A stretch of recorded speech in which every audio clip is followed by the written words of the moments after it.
Okay, I'm going to try to video my grinding work on Wonder Woman's shield gauntlet. I think that's the most appropriate way of calling it. It attaches to the back of the shield and she puts her arm through it. So I couldn't get a clear shot, so I basically made a decision based on what I saw on a few of her gauntlets. And well, I etched it on there. I'll have to throw some pictures. It's probably the lighting you can't see, or I can't see it in the camera. But I'm going to carve the lines I etched out with a piece of paper and a drawing. Very nice. The way it turned out, I think. Now let's see how well I can grind on this brass and make these lines happen. I have to use something to hold it in place because it's turned around. So I thought I'd use my grinder to basically hold it in place. To hold it in place for me so that I can do this. I can press down on it and then be able to etch into it like I'm hopefully should be able to. This is interesting. Every time I'm doing something like this, each time it's a new thing. It's a new way of doing something on here and making something. Never etched brass before. This is a good one. I mean, of this. Hopefully I put enough deep lines with this cut-off tool. Just get the lines cut in. And then I have this bit here, which is not exactly a point, but I'll be able to either make decisions on if I cut my lines in this direction, putting an angle down into the line this way, or if I do it this way, then I have a line going this way. Light probably will hit it in different ways. Probably a way of faceting. That's the right term.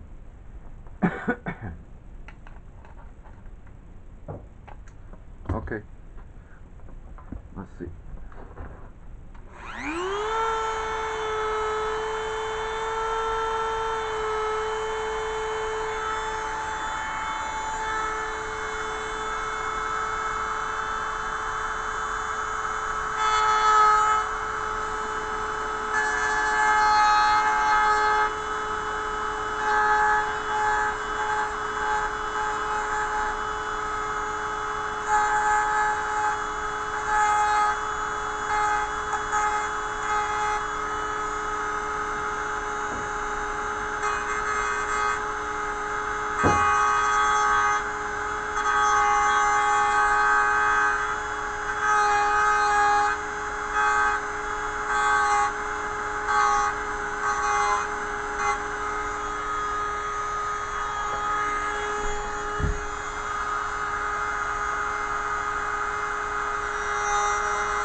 see that.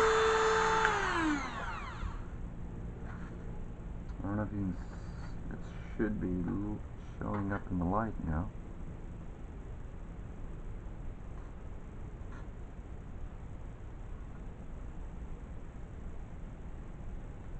Actually, not too bad. I like it. We'll sell it.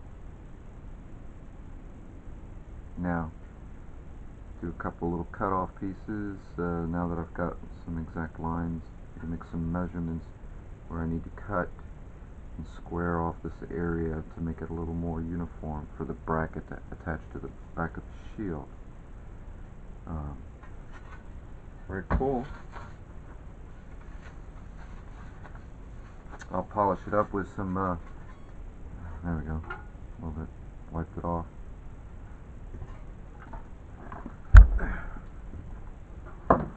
As you saw, Wonderwoman shield. That's where it's going to be attached to. See, it's still a little bulky, so I've got to take a little bit back. That's why I did the pattern a little bit smaller, because I knew that I was going to eat some of the area back that I need to. This needs to be curled under, so I'm going to fix that and figure out how I'm going to do that. Probably cut and then bend them over as I go around. This has to be squared up with this side, so now that I've got exact measurement lines now cut into it, I can come down off of points that are equal and measure down, and I can come across with my flexible ruler and make some exact squaring off where I need it to look symmetrical on both sides. Draw it off from the center. I went from the center line outwards, that way I had a 0 starting point for -1 and then +1 on the other side. It's pretty cool. Okay, so that's this little video clip. Let's hope get a kick out of that. This is really exciting. I'm finishing touches. I got to do some treatment to the back side, get it all one uniform coat.